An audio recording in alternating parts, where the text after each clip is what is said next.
All right, man. This is like take 7. You know how I get. Welcome to the Goobville podcast, episode number 4, man. It's your boy Xavier Dixon. Um, Different setup today. From the couch. Been a while, long time no see. We do some catching up before we get into the topics and all that. Gotta make it quick. Gotta work tonight, so gonna hit on a few topics. Try to get a lot in a little bit of time. So, brief little intro. You might catch me keep looking over to the left because I got my newly born son, Tristan Kai Dixon. He was born on July 21st. He's kind of squirming a little bit. He was just taking his nap. I was doing all that, briefing and trying to make sure I knew what I was going to talk about and, all that kind of stage fright. Not stage fright, but, probably had like 3-4 takes of me just doing the intro, like, welcome to the Goobville podcast and, that kind of, you know how that goes. So, man, just a lot's been going on, man. Same old working. My laptop was down, so that's kind of been a mixture of why the podcast and stuff's kind of been down, but it's really more so the Niners Nation. Really been kind of slacking with my articles, so I'm back live in effect. You know what I'm saying? New laptop. Gonna have some clips for y'all, some film pieces. I'm about to preview the receiving. I'm about to preview the wide receivers for my next piece. Probably really more so focus on like. Hold on, I might have to go feed him the passy. My focus is more so like the Danny Grays, the Ray McLeods, and even Willie Snead. Hold on, I gotta handle this right quick.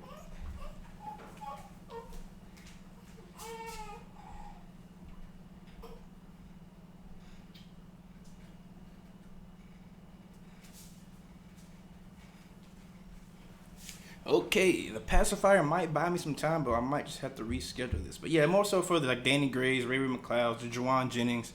Juwan finished like at a really. He finished the season playing at a really high level, and I think he set a high bar for himself. So I think the Niners are definitely kind of expecting that same type of high output. Really physical at the catch point. So having him continue to grow is going to be huge for Danny Gray and Ray McLeod and whoever else is gonna be featured at receiver. So that's for my next piece. So we'll go ahead and get into it. I had an article come out today, Friday the 2nd. Nothing crazy, just a little bit of stirring the pot, I guess. 3 things we learned during the 49ers 2022 preseason. And like I said, for the subheading, I was like, maybe this is things the 49ers actually already knew. But we'll start with the first main point was Samuel Womack. I'm not going to say I was wrong about him. I mean, I was kind of like, when they made the pick, I was more so like, who was this guy? Like, there's probably better corners available, such and such. And I even think I said, like, he'll probably make the practice squad, like in my first initial, like, draft, like, piece. But he's clearly overplayed what I thought he was going to be, so that's good. Very fluid in coverage. He could play inside and outside. He's looking like he's going to be the starting nickel, but he looks like he can play any corner position, honestly. He was comfortable in the field and in the boundaries, so it's not like he's not really restricted. He's constantly breaking on the ball, always in the receiver's hip. That's what I like about it. It's different for a guy to have ball skills and then kind of like give up on a rep or whatever. It's not like he's like, Darrelle Revis or whatever. I'm not trying to say that he's a super lockdown corner, but he's really finicky with his in and out his breaks, and he's really sticky. So I think that's going to be huge for the 49ers defense.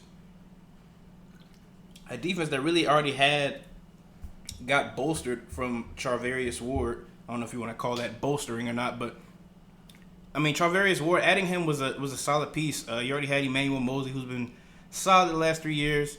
I'm sure they're hoping Jason Verrett can try to come back and have some type of impact on the team as well, which would be huge for him as well. So, Samuel Womack, I think he's gonna be elevating the defense is probably gonna be something short. Like I don't wanna overhype him too much because you can get into the fandom and you can get too riled up. So I think he's gonna be special though. I do. I think he's in a really good spot. All right. So the second one is safeties will face the most pressure out of any position group. If you've seen my stuff at Niners Nation, you saw that I've been pretty how can I say this?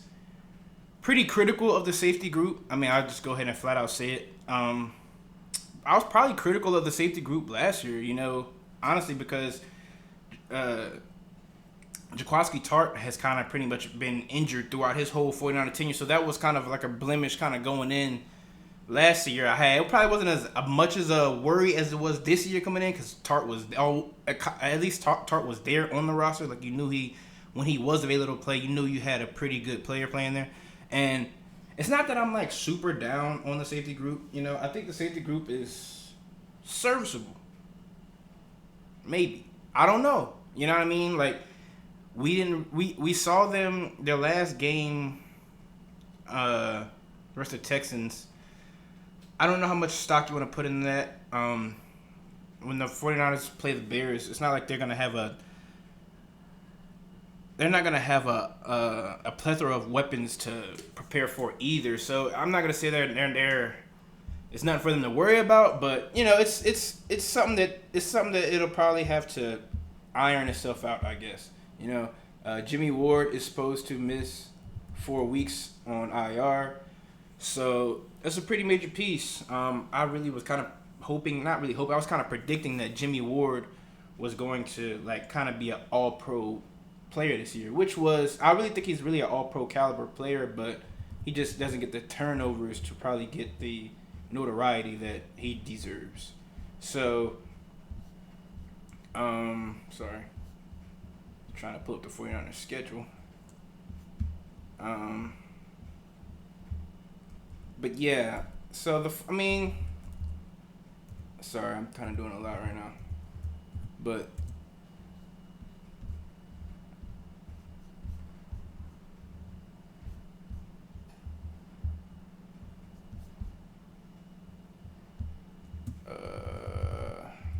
sorry, I just had a total brain fart. All right, going back to the safeties. All right, so like I said in the piece, actually I probably should just go to my piece. Like I said in the piece, I don't really want to say the Seahawks Seattle style defense, because DeMeco Ryans has kind of divvied away from it. He's kind of made it his own a little bit. It's a little bit more quarters heavy based. DeMeco wants to run a lot of aggressive man calls on third down. So it's still a lot of the one high stuff. It's still a lot of cover six, quarters. I mean, I hate to say it's all the same thing, but I mean, it's not, but it is. It's not what it is. You know what I mean? It's 3 deep, 4 under, 4 deep, 3 under. So yeah. It's not the same, but they kind of. I really don't know how to explain it. They kind of mesh towards each other. If that makes sense for you. I'm probably not having the best of words right now. It's because I'm keep looking over there at my boy T-Dog. But so yeah. Like I said, it'll iron itself out. Yeah, I wanted to go to the schedule to try to look at probably when we should really be worried. I mean, I don't think it's a major concern probably until, I don't know. I mean, I definitely think the safeties will be tested for sure. Like I said, DeMeco is he's been pretty firm about running cover 1 or even almost cover 0 pretty much with anybody out there. It's not like he's afraid to do anything. So week 3 they travel at the Broncos. That'll probably be the rude awakening. That'll probably be a rude awakening for him. So I don't know, man. We'll see. I'm not trying to bash Talanoa Hufanga and George Odom and stuff. I thought Tavarius Moore was gonna. I mean, I was pretty high on Tavarius Moore about 2 years ago, kind of before he got hurt. I think he still could be a good player, but I think it's kind of hard for me to just be comfortable with him being a starter. You know what I mean? So that being said, we'll go my third and final one that's probably ruffled all the feathers, and that is that the 49ers aren't sold on Trey Lance. And you could probably reword this. You could fight with it. You could say they are or whatever. It's still Trey Lance's team. which I get is cool. You know, I'm pro Trey Lance. I want Trey Lance to start every game, no matter if Jimmy Garoppolo's on the roster or not. You know what I mean? So I think it's. I hate to say it's a major deal that they kept Jimmy Garoppolo, but I think the proof is in the pudding. Like, I don't think they I don't. I think it's kind of blasphemy for you to think that they just kept him because he's such a good backup. Because, you know what I mean? Because of their options. I mean, sure. Is he better than Brock Purdy and Nate Sudfeld? Of course. I mean, yeah. But I don't know, man. It just seems like the writing on the wall, especially with Trey Lance's last preseason game going kind of rough. You know, a lot of the offensive line got blamed for it, and they weren't as sharp. But, I mean, Lance has got to make the reads. He's got to get the ball out there. So that is probably one thing that Jimmy Garoppolo does have the edge on him. That when Jimmy Garoppolo is going to throw the ball, he's probably going to get it out pretty quick. And is it going to be a deep shot? Likely not. Is it going to be outside the numbers? Probably not. But he's pretty decisive with the football, and that's probably what Shanahan wants to see. He wants to see Lance make the reads. He wants to see Lance go through the progressions. And if he can't do it, then he's not going to play him. I mean, I'm not going to say he's not going to play him because he's still – I think they say they're gonna play him through the rough patches or something like that. So we'll see. You know what I mean? It just sounds like hoopla for sure. Especially with sorry, I had the ESPN article, the Nick Wagner article. I'm pretty sure that Jimmy Garoppolo has like a chance up to make like $16 million in bonuses.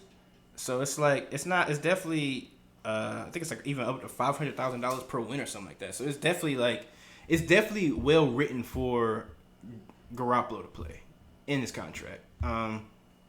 So with that being said, you know, he has the no trade clause, which pretty much he's going to be in control of his own destiny. I thought I saw something where they said he's willing to waive that or whatever, but like why would they agree to it if he's willing to waive it? Like, why not just, but whatever. So I mean, I did say some positive that he could probably learn from because Garoppolo has been in the system, but it's really more me being harsh on Lance. It's not even me. I mean, clearly the 49ers aren't that sold on Lance, yes. But it's really more so my feeling. So maybe, I mean, it's not like I can say I'm not. I can't say I'm not sold on Lance because I'm for Lance. I want to play all 16 games like I just said. But something's got to give, if that makes sense. You know what I mean? So, I don't know. It's more so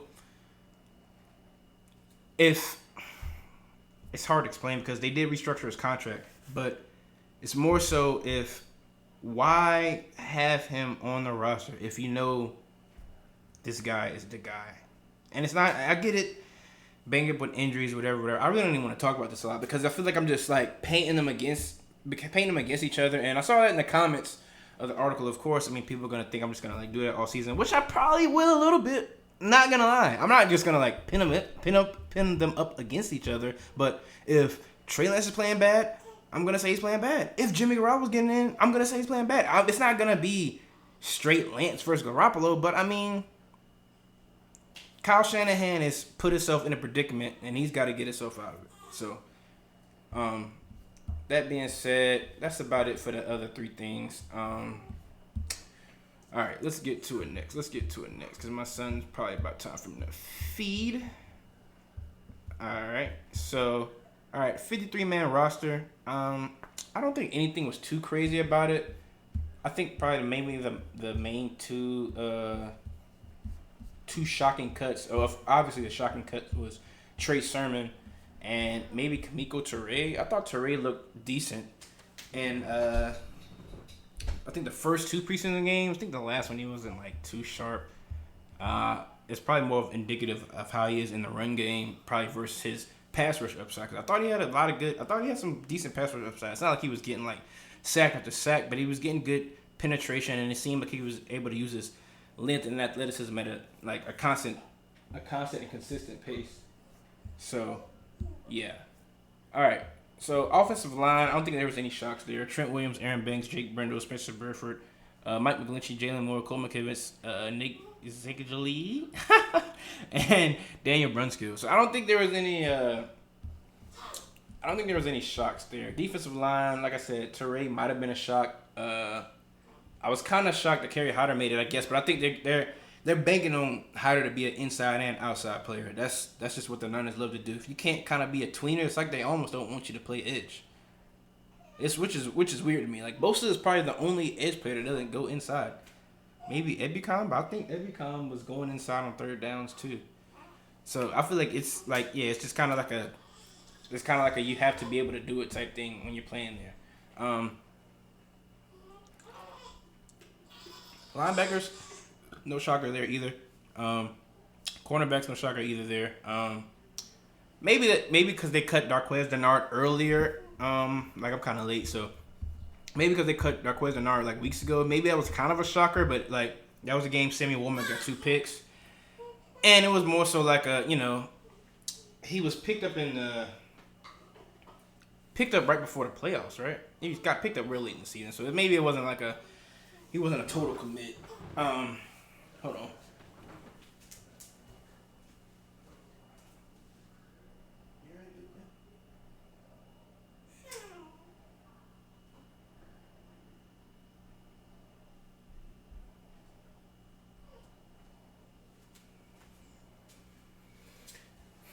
Right, just making sure bro's okay. Alright, so yeah, I don't think there was really any true shocks with the 53-man roster. Sorry, let's see what time I'm at. Alright, 5:20. I'm recording 16 minutes. We could probably do a little bit of Bears preview, and let's see what else is on Niners Nation I could talk about maybe. I was gonna talk about a little bit of college football, but I think we'll kind of save that for tomorrow. Maybe I'll do some like reactions to the games that I watch or something like that, because honestly, I wanted to preview college football a little bit, but I've been out of the loop. I'm not even gonna act like I've been like keeping up with the depth chart, like the college football depth chart. I haven't, so yeah. All right.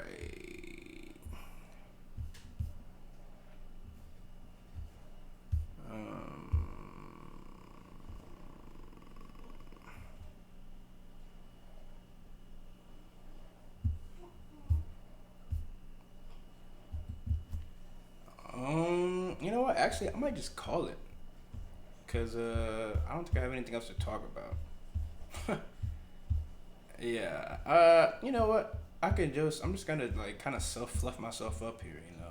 Let's talk about the 10 players who shine in the win over the Vikings. Yeah, I know, right? Not even nothing on the Texans. I'm sorry, guys. All right.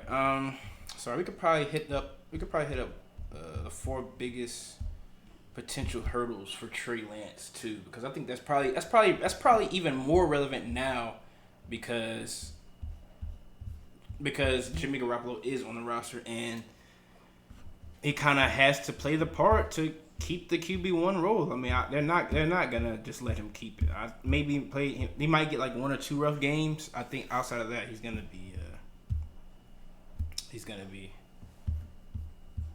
probably be pulled. All right, so sorry, trying to get back to the roster because I'm pretty sure Tyler Croft didn't make the team. Right.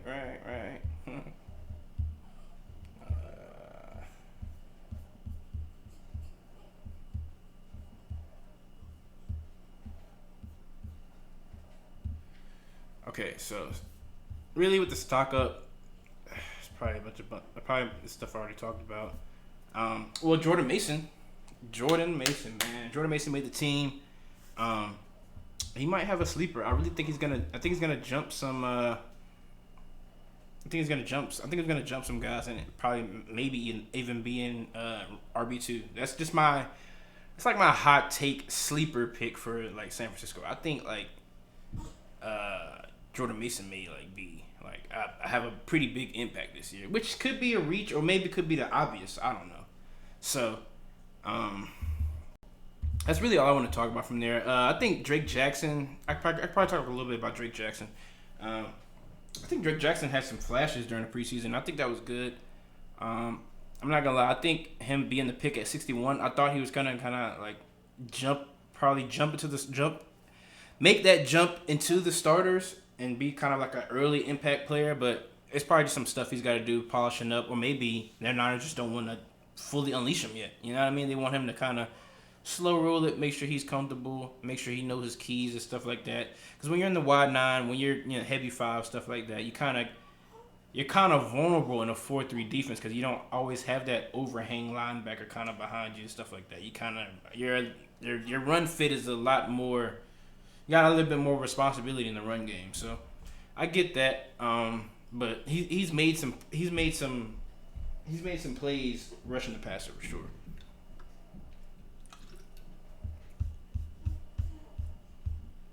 Willie Snead made my he was one of the 10 players from the stock up, and I want to say something about Willie Snead. I think Snead is definitely going to be active a lot during the season. I think he's a player that's, of course he's a veteran, but he's kind of he's always been a short to intermediate guy, and especially if Lance gets pulled and Garoppolo gets pulled on, I think it's going to be like an automatic bring up. Like Snead is just I think he's just kind of like a matchmaker for Jimmy Garoppolo. I just hate to say it, but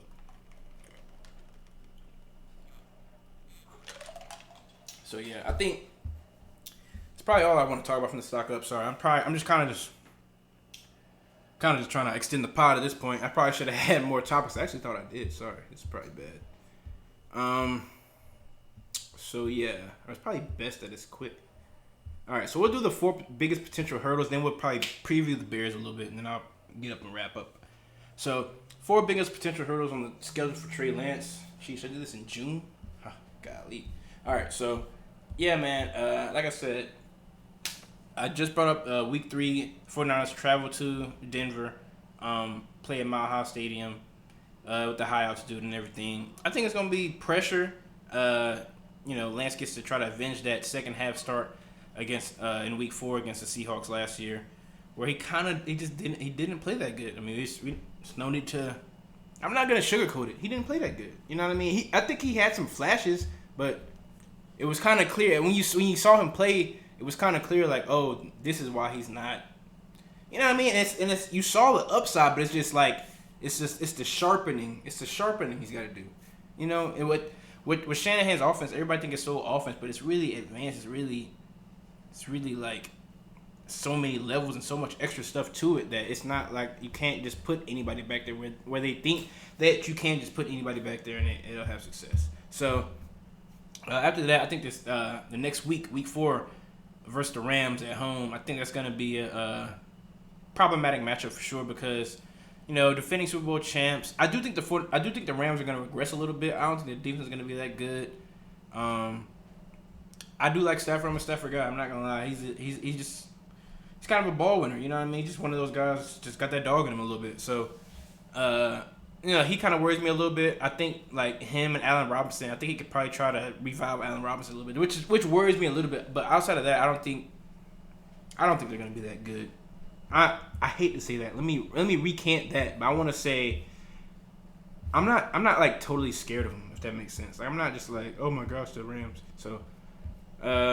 Yeah, week 7 versus the Kansas City Chiefs. That's pretty evident of why that's a major game, even with Tyreek Hill going to the Miami Dolphins. It's just, when you got Patrick Mahomes on the field, it's always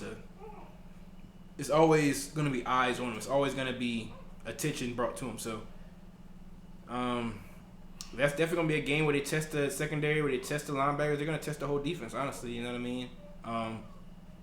They got Juju Smith-Schuster there now, who is not like he's not really gonna extremely stretch the field, but he's a pretty decent receiver. You know what I mean?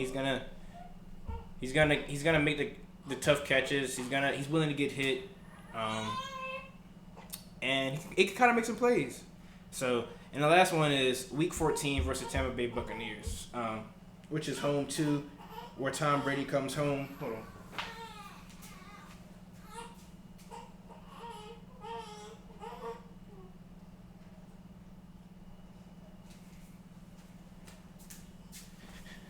People probably gonna be like, yo, you neglecting that baby? Nah, man, he's good. He just ate. But yeah. So I'm about to get up out of here anyway. But yeah. Last game versus the Bucs at home. I think Tom Brady. with the weapons he has, it's just gonna be it's a no-brainer for that to be problematic for Trey Lance. And this is most of these are because of the offense. The offense is not even because of they're playing challenging defense, which the Bucks is probably gonna have a more challenging defense. Pretty strong front seven. I think they lost somebody in the secondary. I thought. Sorry, I can't really remember off the top of my head, but yeah, I think that might be a little bit problematic for him, mainly because when the offenses are good, I mean, Trey Lance is going to have to put up points. He's going to have some pressure on him to move the ball. And that was one thing that I, held Jimmy Garoppolo accountable for every game. And, a lot of it came down to where it'd be my 5 takeaways, and people would be like, well, I talk about third down a lot. And people would be like, oh, but we were, 7 for 16 or so. It'd be somewhere where it's almost 50% or something like that. And they try to, excuse it. But it's it's the critical third downs where it was really they had something going where this third down in particular, where it was a play where it was just uncalled for, and it was just unacceptable play. So that'll be something to watch for Trey Lance too. Can he keep drives alive? And that's kind of what the hope with his legs is. But I don't want to see him just kind of straight relying on that. On third downs and stuff like that. Because it was good to see him slide. That's something I've been vouching for, but. It was good to see him slide, but it was, you just don't want to see him overran in you don't want to see him just running for his life, taking off without just sitting there and actually trying to make a throw, read the defense. So let's get into the Bears, and then we'll probably get up out of here. All right, so week 1 versus the Bears. 49ers play them at Chicago again. Did we play them at Chicago last year? So yeah, travel to Soldier Field again, right? Because we played them last year at Soldier Field. Am I not tripping, right? Yeah. Played them last year because that's when Justin Fields had that crazy reverse Fields touchdown. It was just nuts. So that'll probably be something to work for. I think Justin Fields will probably put more stress on the front 7 than he will than the back end for sure. Just because I don't think the Bears are that good offensively. And that could just me being naive. Sorry, I might have to check up on Tristan one last time. I should flip the camera over to him, but I kind of got some clothes right there, so I won't try to be like, oh, look at this guy's clothes. Let me go check on him real quick.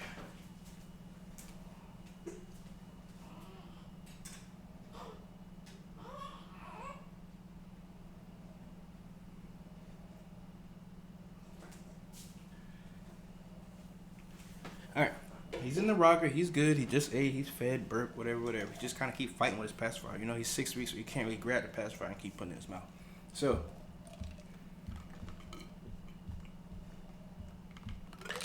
Chicago Bears. Got Richard Hightower as a special team coach. Alright, so, sorry. I'm trying to think. Oh, they picked up Alex Leatherwood? Okay. So, I'm trying to kind of refreshing myself with their roster. Darnell Mooney's pretty good, so I might do something on him because he'll probably be the main target. They got Dante Pettis on the team. Okay. Byron Pringle. Is he from Kansas City?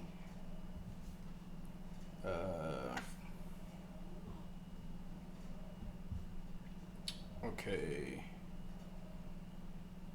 I said somebody Riley Reeve, Tevin Jenkins.